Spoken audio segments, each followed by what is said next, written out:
अस्सलाम वालेकुम। Doctor Danish real focus के साथ हाजिर है।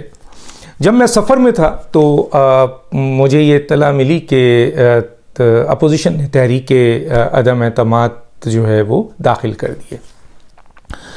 अच्छा, यकीनन इसके बारे में सारे ही लोग जानते हैं, रूल्स जानते हैं कि जी तब तहरीक अदम एतमाद दाखिल कर दी जाती है। इसके ऊपर मैं बाद में बात करूँगा। पहले ज़रा सा मैं बता दूँ कि आप ज़रूर सा अगर मेरे वीलॉग को पहले से देखें तो बहुत सारे लोगों ने कहा कि 24 घंटे के अंदर आ रही है, कोई 48 घंटे।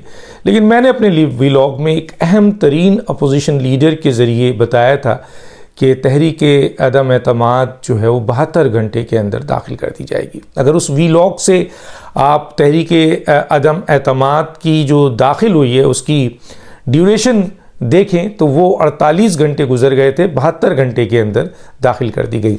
और चुनांचे उस वक्त मैं सफ़र में था, इसलिए मैं आपसे फौरी तौर पर रब्ता नहीं कर सका। अब जबकि मैं आपके साथ रब्ते में हूँ और ये खुशखबरी एक लिहाज से कह दें और एक लिहाज से बदखबरी कह लें, उन लोगों के लिए ज़ाहिर है खुशखबरी है जो बहुत दिनों से इंतज़ार कर रहे थे और ये सवाल उठा रहे थे कि आया अपोजिशन अदम एतमाद अदम एतमाद अदम एतमाद। पहले तो इस अदम एतमाद के ऊपर अपोजिशन खुद ही तैयार नहीं थी और हम इस बात पे हमेशा एक चीज़ लेकर आते थे और आपके सामने रखते थे कि कोई भी अदम एतमाद चाहे कितने ही नंबर अपोजिशन के पास हो जाए, जब तक इस्टेब्लिशमेंट न्यूट्रल नहीं होती है या किसी का साथ नहीं देती है, फ़र्ज़ कीजिए इस्टेब्लिशमेंट अपोजिशन का साथ देती है तो उसको कामयाबी होगी अपोजिशन, और अगर इस्टेब्लिशमेंट हुकूमत का साथ देती है तो कामयाब होगी। यह है कामयाबी का एक रास्ता। बाकी तो खुदा जानता है बेहतर कि आया इस्टेब्लिशमेंट भी साथ दे और वो जो इत्तेहाद है वो हार जाए, ये तो खुदा जानता है और खुदा राज़ी हो। मैं उन खुदा और फिर इस्टेब्लिशमेंट को मुकाबला नहीं कराना चाहता क्योंकि खुदा सबसे बड़ा है, यकीनन उसका मुकाबला तो कोई नहीं कर सकता। लेकिन बहरहाल पाकिस्तान का जो ये जो पार्लियामेंट है ये बैटल प्लेस है इस्टेब्लिशमेंट का, इसमें कोई दो राय नहीं है।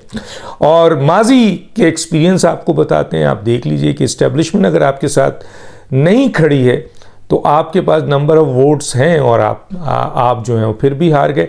और इसका सबसे बड़ा मुजाहरा, वैसे तो आपके शौकत अजीज़ साहब, वैसे तो बेनज़ीर भुट्टो साहिबा का दौर आपको पता है कि उसमें भी अदम एतमाद आई, लेकिन जो अभी रिसेंटली अदम एतमाद थी वो चेयरमैन सेनेट के हवाले से थी, जिसमें आपने देखा कि 65 के करीब अरकान जो हैं उन्होंने खड़े होकर ये इकरार किया कि चेयरमैन सेनेट को चले जाना चाहिए।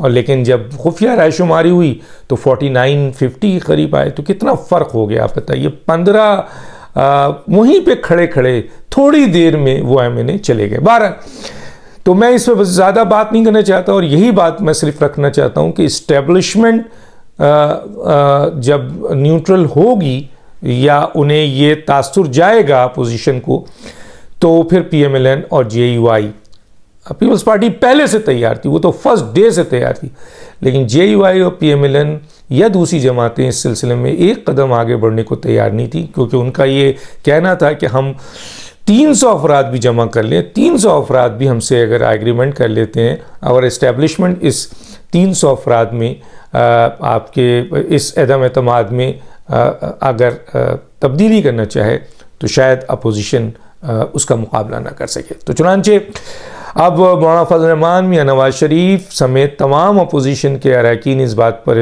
उन्होंने इत्तेहाद कर लिया और ये एक तरफा इत्तेहाद था कि मौजूदा हुकूमत के ख़ात्मे के लिए अदम एतमाद लाई जाए, जो कि 72 घंटे के अंदर आ गई है। अब इस अदम एतमाद के हवाले से कि ये बात भी आपको अच्छी तरह इल्म था कि जी कि ये जो ला रहे हैं अब तो ला चुके हैं। कोई कहता है 86 अरकान के दस्तखत हैं, कोई कहता है 102 अरकान के दस्तखत है। बहरहाल ये इतना मायने नहीं है जितना मायने ये है कि जिस दिन यानी तकरीबन 14 डेज़ के अंदर अंदर जो है वो ये अब कार्रवाई होगी, और इसके अंदर मैं किसी वक्त इसकी पूरी डिटेल आपको बताऊंगा कि कैसे होता है, क्या कार्रवाई है, क्या चीज़ें हैं, ओपन बैलेट है, किस तरह होता है। लेकिन अभी मैं दरसरे दस्त आपको ये बता रहा हूँ कि जी अब एक रिक्विजिशन आएगी, और उसके ऊपर जाहिर है जब काउंटिंग होगी, वोटिंग होगी, तो उस सिलसिले में जो है वो हकीकी चीज़ सामने आएगी। बहरहाल दावा क्या है, आपने देखा होगा कुछ लोगों ने कहा कि हमारे पास, मैंने अपने वीलॉग में दिया कि 180 प्लस हैं, एक अपोजिशन के लीडर ने कहा, एक ने तो टारगेट दे दिया था 187 का। फिर हमने सुना किसी ने कहा कि जनाब 196 है, कोई कहता है 200 से ज़्यादा है। लेकिन अगर कैलकुलेशन देखी जाए, जिस तरीके से इस वक्त अपोजिशन इत्तहादियों से मिल रही है, इत्तहादी अपोजिशन से मिल रहे हैं, फिर जहांगीर तरीन ग्रुप है, अब जहांगीर तरीन ग्रुप में मज़ीद अलीम ख़ान साहब आ गए हैं, दूसरी तमाम चीज़ें सामने आ रही हैं, और फिर जो बागी अराकीन हैं जिन, उस हवाले से ये चीज़ें, ये फिगर्स कोई मायने नहीं रखती। बज़ाहिर तो ये फिगर्स 180 प्लस से होकर 200 प्लस पे चली जाती हैं, लेकिन मैं आज आपको एक फ़िगर दे रहा हूँ दोबारा, और वो फिगर है बहुत ही अहम ज़राए के लिहाज से कि इस वक्त अपोजिशन के पास 182 अराकीन जो हैं वो बिल्कुल तैयार हैं, और उनमें 182 अराकीन में आपको पता है कि अपोजिशन की 342 का ये पार्लियामेंट होता है, एक की डेथ हुई थी, 341 है, यानी 171 वोट चाहिए, 172 171, लेकिन 171 ये फैसला एक स्पीकर का होगा, हटा के 171 वोट चाहिए इस कामयाबी के लिए।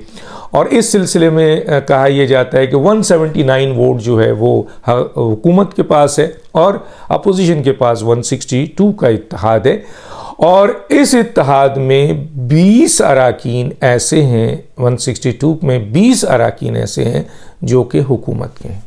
ये मैं आपको इत्तला दे रहा हूँ एक अहम ज़राए के ज़रिए कि 20 अराकीन वो हैं जो कश्ती से छलांग मार के इत्तहादियों से बगलगीर हो चुके हैं। तो गोया 162 प्लस 20 182, ठीक है, क्लियर हुआ। अब सवाल ये पैदा होता है कि मैं ये भी बता रहा हूं आपको कि दो इत्तहादियों ने वादा कर लिया, नाम मैं नहीं बताऊंगा क्योंकि आजकल आप देख रहे हैं वज़ीर आज़म भी आए हुए हैं अभी कराची में, MQM में कुछ 3.5 साल पौने 4 साल बाद MQM के मरकज़ का दौरा उन्होंने किया है, और यकीनन ये उनका राइट है, हक़ है वज़ीर आज़म का कि वो अदम एतमाद को फ़ेल करने के लिए अपने इत्तहादियों के पास जाएं।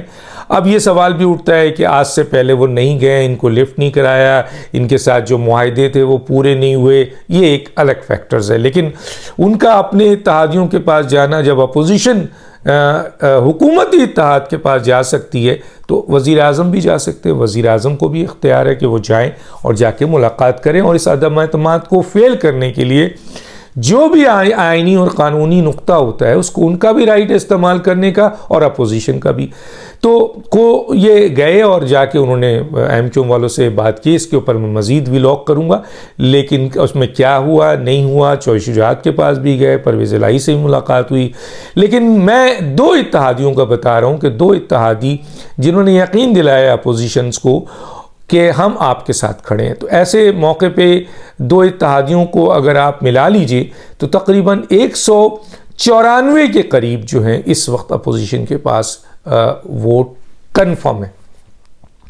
रातों रात क्या हो जाए, तब्दीली आ जाए, बहुत हैवी पुरकशिश, वज़ीर आज़म गए हैं, फ़र्ज़ कीजिए MQM को बहुत पुरकशिश दावत दे देते हैं और बड़ी मजबूत दावत दे देते हैं, तो फिर ये मुझे बताइए कि कहाँ खड़े होंगे, फिर ये वोट टूटेंगे। हो सकता है MQM दे रही थी तो नहीं देगी, PMLQ दे रही थी तो नहीं देगी, अभी GDA से भी मुलाकात हुई है, GDA भी दे रही थी नहीं दे, तो ये एक फाइटिंग चल रही है। लेकिन अभी तक जो हमारी इत्तलात है उसमें यह है कि इत्तहादियों समेत 20 अराकीन हुकूमती अपोजिशन के साथ मिल गए हैं, जिसकी वजह से 182 प्लस 194। अब आप खुद ही फैसला कीजिए ये कौन सा इत्तहादी जो है इस वक्त हुकूमत के साथ होगा, नंबर ऑफ गेम आपके पास भी होगा। तो गोया ये सूरत हाल इस वक्त हो चुकी है, और इस सूरत हाल के लिहाज से अब जो कंडीशंस पैदा होती है कि अपोजिशन कितना और हुकूमत कितना, क्योंकि दोनों के अल्फाज बहुत मजबूत है। आप देखें वज़ीर आज़म साहब ने कहा है कि जी इस अदम एतमाद का ये इनका आखिरी खेल है, इस खेल के बाद 2028 तक मुझे कोई नहीं कर सकता और मैं तगड़ा हो जाऊंगा, मजबूत हो जाऊंगा। एक बात उन्होंने बहुत अच्छी पहली दफ़ा कही है जिसकी निशानदही मैं ज़रूर करूंगा, और वो ये कही है कि फ़ौज पाकिस्तान के साथ है। बिल्कुल, फ़ौज आइन के साथ हो, पाकिस्तान के साथ हो। ये नहीं कहा उन्होंने कि हम एक पेज पे हैं। ये मुझे नहीं मिला, आज के मैंने अखबार की स्टडी की थी उसमें नहीं मिला। कहा हो किसी ने तो किसी ने नोटिंग नहीं की। बहरहाल तो कहने का मतलब ये है कि उन्होंने कहा है कि फ़ौज पाकिस्तान के साथ है और इन गंदे लोगों के साथ नहीं है हुकूमत। ये इमरान का राइट है कि वो इत्तेहादियों को बुरा भला कह रहे हैं एक ख़ास हद तक, और अपनी आप को मजबूत कर रहे हैं और बता भी रहे हैं कि वो बहुत मजबूत हैं, उनके साथ सारे लोग इंटैक्ट में हैं। अपोजिशन का दावा मैंने आपको बता दिया, ये सूरत हाल होता है। लेकिन ये पहली दफ़ा अगर आप स्टडी करें, मैं स्टडी करता हूँ तो मुझे ये नज़र आता है शौकत अज़ीज़ के ज़माने में या आपके इसके उनके बेनज़ीर साहब भुट्टो साहिबा के ज़माने में अदम एतमाद लाई थी, लेकिन बड़ी उलझन में लाई गई थी, भाग दौड़ में लाई गई थी। MNAs को कैद किया जा रहा है, बंद किया जा रहा है। इस दफ़ा MNAs को कोई कैद ही नहीं देखा गया। MNAs को सिर्फ हुक्म दिया गया है कि वो इतने दिन के अंदर अंदर आपके अपनी जो मौजूदगी है इस्लामाबाद में रखें। लेकिन वो जो जहाज़ लेके जा रहा है, छांगा मांगा जा रहे हैं, दावतें हो रही हैं, बंद करके ले जा रहे हैं, लॉक में ले जा रहे हैं। मुझे याद है मैं उस वक्त इस्लामाबाद में था कि MNAs को एक घर में भी कैद कर दिया गया था, वहाँ रोक दिया गया था, और वहाँ कुछ अराकीन जो हैं वो जो उनके लोग हैं वो बाहर पहरा देते थे। इस तरह के हालात थे। बहरहाल आज ऐसे हालात नहीं हैं, आज बिल्कुल खुली चीज़ है। और आज से पहले अगर मैं स्टडी करूँ या मैं जितना जानता हूँ, अपोजिशन को इतना यकीन नहीं था अपने अदम एतमाद की कामयाबी का जितना आज है, आज जितना उनको यकीन है। गोया आज की सूरत हाल भी बता रही है जिस तरीके से हुकूमत के अपने अराकीन उनके ख़िलाफ़ खड़े हो गए हैं, उनके ख़िलाफ़ इत्तेहाद बना लिया है, बाज़ाब्ता यह चीज़ें सामने नज़र आ रही हैं। दूसरी बात ये इत्तेहादियों का भी हाल यही है, और इसके साथ साथ PTI के बागी अराकीन भी बता रहे हैं। इसके साथ साथ मिलना जुलना, दावा करना और ये सारी चीज़ें आ जाओ। फिर हालात भी ऐसे हैं, और फिर ये कश्ती के अंदर कई सुराख हो चुके हैं, और ये कश्ती डूबती हुई नज़र आ रही है। और इस कश्ती में जो सवार था कैप्टन, उसकी कारकर्दगी भी बहुत ख़राब है, जिसकी वजह से अवाम में बहुत गम व गुस्सा है। तो लोगों ने अपनी सियासत भी बचानी है। तो बहुत से ऐसी बातें हैं जिससे ये लगता है कि ये अदम एतमाद कामयाब होगी। अब अपोजिशन का पूरा यकीन है, लेकिन इसके बावजूद वज़ीर आज़म को ये एतमाद है जो बज़ाहिर उनकी बातों से लग रहा है, या उनकी जो स्टेटमेंट है जो मैंने पढ़ी आज अखबार में, कि वो बहुत ज़्यादा मजबूत हैं अपने सिलसिले में, और वो सिर्फ इस अदम एतमाद को नाकाम करने की बात नहीं कर रहे हैं, बल्कि वो कह रहे हैं कि 2028 भी उनके हाथ में होगा। तो देखते हैं क्या होता है। डॉक्टर दानिश को इजाज़त दीजिए, कुछ नई बहुत अहम चीज़ लेके फिर हाजिर होऊंगा। उस वक्त तक के लिए इजाज़त दीजिए। अल्लाह हाफ़िज़।